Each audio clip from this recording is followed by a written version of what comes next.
Hey guys, what is up? My name is Kaylee. Welcome back to my channel. Today I am coming at you with a tag video that is making its rounds right now because we are halfway through the year. So it is time for the mid-year book freakout tag.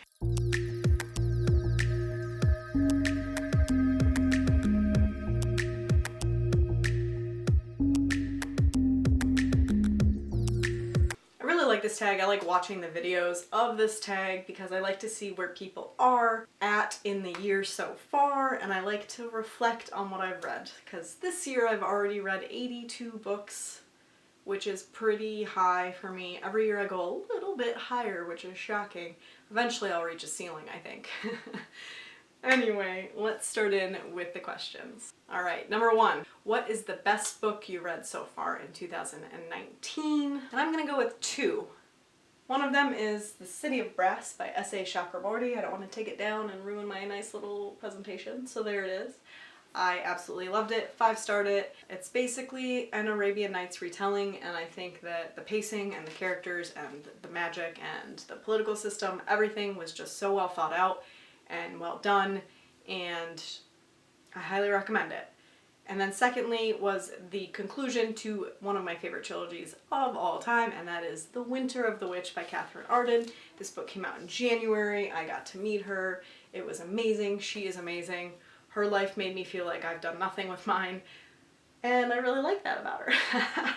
The Winter of the Witch, I can't tell you much about it because it is obviously the conclusion of 3 books, but it is about a woman who's born, it's like Russian folklore basically, and she's a witch. So this is the end conclusion after a lot of stuff has happened where she's trying to find herself as a person, because in her culture, you know, you basically get married to royalty, to a prince somewhere, and that's it for you. Like, you go have babies, and she's like, that's not the life for me. So it's a story about independence, finding yourself as a woman, also having magical powers and dealing with a war that has been brewing for books worth of time. Super amazing. I laughed, I cried. I just can't recommend this series enough if you like folklore-based fantasy. What is the best sequel you read in 2019? And that is, hands down, without a doubt, God's Grave by J. Kristoff. I read both Nevernight and God's Grave this year during the Owls, and I believe that God's Grave was even better than Nevernight, so this is a sequel that overshadowed its prequel. Won't say much about it. Mia Corbett is a assassin, and she does really assassiny things in this book. Number 3 is a new release that you want to read but you haven't yet, and I am gonna go with a kind of obscure one, I think, for BookTube anyway, and that is Black Leopard Red Wolf by Marlon James. I have seen very, very mixed things about this book.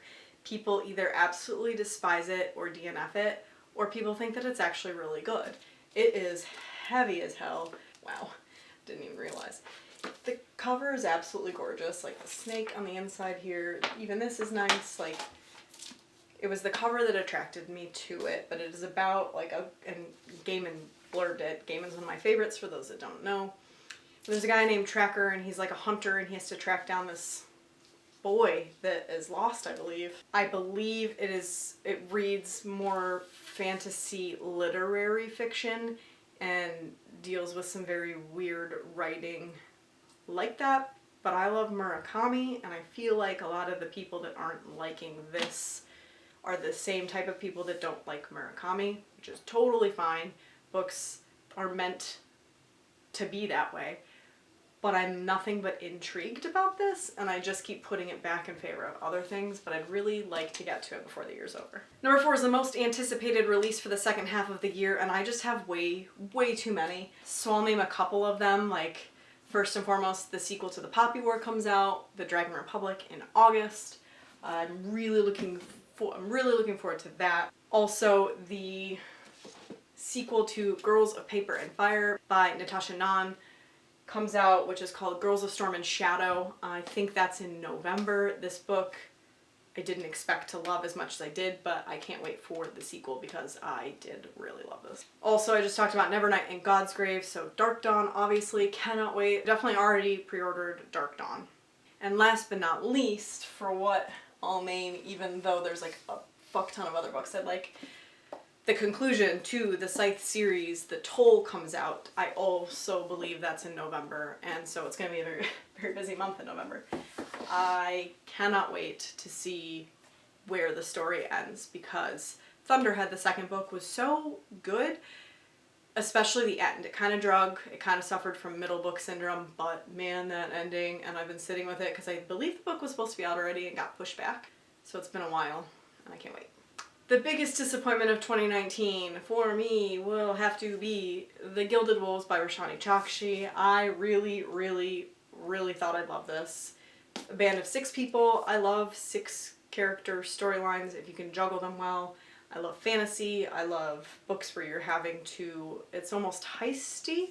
It just fell short. I thought that there was too much of an attempt to put a lot of fantastical elements into the book, so they didn't go well together. They were just strung together. It didn't make a whole lot of sense. There were interspersed chapters that had to do with the main character Severin's childhood, and those were super fascinating, but then when you got into like the thick of the story, I just didn't follow very well. And I don't think that was a problem with my brain. I think it was a problem with how it was paced and how it was written, honestly. I wanted a 5-star and I got a 3-star. The biggest surprise for me so far this year, without a shadow of a doubt, is Girls of Paper and Fire by Natasha Nunn. I picked this book up and put it back on shelves at least 3 separate times because I just wasn't sure. And a lot of the reviews coming in were mixed in the beginning, and a lot of them didn't really like the ending, and I can't get behind a book that doesn't end well if I know that it's not going to end well. I really liked it. I went in open-minded. I read this, I buddy read this with Jamie over at Jamie Reads. We had a really good time. I don't know if my 5-star was influenced by the buddy read. I doubt it. I'm hoping to buddy read the next book with her. I loved it. It's a story about a king who's full demon. There's full demon, half demon, and human. Those are the 3 castes in the system. And the king has concubines called paper girls. There's 9 of them every year, or there's 8 of them every year, and she's, the main character is the 9th girl, who comes in unexpectedly and kind of fucks shit up for everybody. I really liked her. I actually really appreciated the love story in this, even though love stories in fantasy aren't always my jam. It's queer, it's diverse. What's not to love? Number 7 is favorite new author, which could be a debut author or a new to you author, and I'm going to go with 2. One that is a debut and one that has been around for a while. The one that has been around for a while is Matt Haig. I have not read The Humans, but I did read The Radleys, and I loved it so much. I what's the word I'm looking for? Where I was not really looking forward to reading The Radleys. It was part of my TBR for my owls, and then I picked it up and couldn't put it down, so I'm really looking forward to reading The Humans eventually as well. But he's been around for a while. But now he's like a new favorite.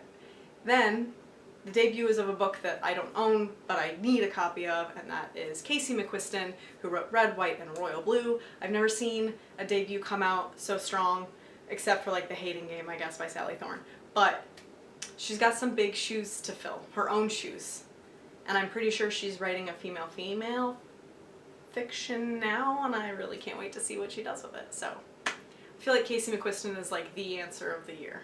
So good for her. Good for her. Number 8 is Newest Fictional Crush, and honestly I really haven't connected like that with many characters this year. Normally I do. I get fictional crushes so easily. Basically the entire cast of The Diviners is still my main go-to fictional crushes. But for what I've read this year, I'll go with Dara from The City of Brass. He's the right kind of asshole, so if you like those kinds of stories. And Mia from Nevernight and God's Grave, because I don't think that it's possible to read the series and not absolutely fall in love with Mia. So there you have it. Number 9 is newest favorite character, and I think that I will go with Kitty or Kitty, I don't know how to pronounce it, in The Poppy War, because I think his character was amazing. I talked about in my wrap-up how this was one of the books that didn't have any queer rep, but I have a feeling that he might be on the LGBTQ spectrum. It didn't explicitly state it, but I did get the feeling. And I just really like how he kind of grounded Rin when she was being super stupid. Also, really love Oliver from the Space Boy series. He's a real gem, and if you haven't read Space Boy yet, you should get on that. It's very cute, very middle grade to YA graphic novel. The art's really cute, and the storyline is just heartwarming. Next is books that made you cry. So I already mentioned this earlier in this video, but The Winter of the Witch by Catherine Arden. The end of this really, really got to me. I wept for like 10 pages straight. Amazing. Not the kind of crying where you're like pissed off, but the kind of crying where you're like, I cared so much. This one got me. Also, the Song of Achilles got to me for a couple pages. I expected it to happen because the Achilles is definitely not a story that like, surprise, he dies. Like, everybody that knows mythology at all should know that that happens. But at least 2 pages of these had me. But the book that really, really tore my heart out and then stomped on it and then put it back in and then tore it out again. And if you watched my Contemporary-a-thon vlogs, you watched me cry on camera, is Girls on the Verge by Sharon Biggs Waller. This is a story about a young girl who has sex for the first time and gets pregnant in the state of Texas, where it is illegal to have an abortion, and kind of the hoops and all the stuff she had to go through just to make a decision about her own body. It is hard-hitting, and as a woman who's watching this country go down in flames, how can you not cry through this? Lots of tears. A book that made you really happy so far this year, and I read a lot of like not happy things, I think. So I'm going with a reread, which is The Hating Game by Sally Thorne. This is just kind of my go-to when I read it I think 3 times now. I listened to it on audiobook. It's just like a nice thing to have when I'm feeling slumpy, which is what I did. I read this during the Contemporary-a-thon as well because I had a lot of hard-hitting contemporaries in a row, so I just downloaded the audiobook and listened to it, and it never ceases to make me smile because hate to love is one of my favorite tropes in romances. So I'm going with that even though it's not the first time I've read it. Number 12 is the most beautiful book you have bought so far this year, and I am going with this edition of The Bear and the Nightingale by Catherine Arden. Not only is it one of my favorite books of all time, but they re-released this specific dust jacket cover because it was in such high demand and went out really fast. I fell in love with it the second I saw it years ago and was so sad that the edition was out, but in the re-release I did purchase it. So I would say that's my favorite of all of the covers of the books that I bought this year, but I also really, really like the holographic of Girls of Paper and Fire, and the UK edition of Aurora Rising is very pretty, especially because I got the purple sprayed edges, so this is a runner-up. And last but not least, number 13 is what books do you need to read by the end of the year, and I really need to finish the Throne of Glass series. I've read I think 3.5 of the books, not including the Assassin's Blades, so I've got quite a commitment in doing so, but I want to get that done before her next series starts, which is an adult series, and I've already pre-ordered that book, but I believe it's out in January, so I have until the end of this year to finish the Throne of Glass series and say goodbye to it.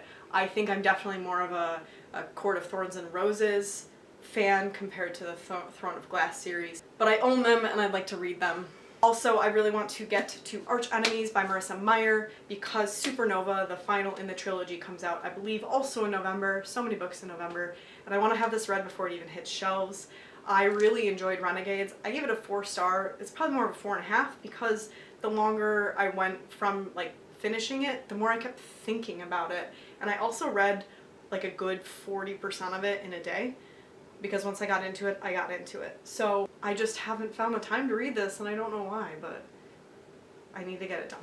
And last but not least, I'm going with a real chunker of a book, one I just picked up, that will take me forever to get through. I think it is only trumped by It by Stephen King in terms of length, and that is 1Q84 by Haruki Murakami, one of his most well-known works, but also is a big one, and the text is super tiny, but it's real floppy.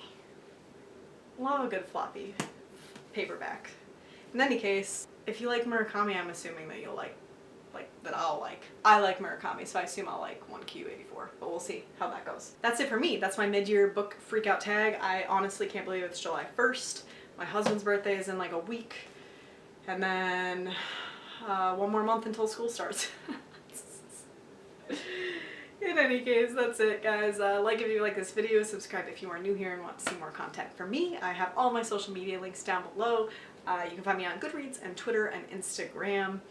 Let's be friends. Let me know how you guys are doing throughout this year so far. What's your goal? Are you almost there?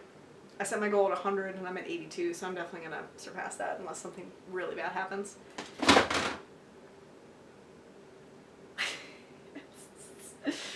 Alright guys, I will see you in the next one.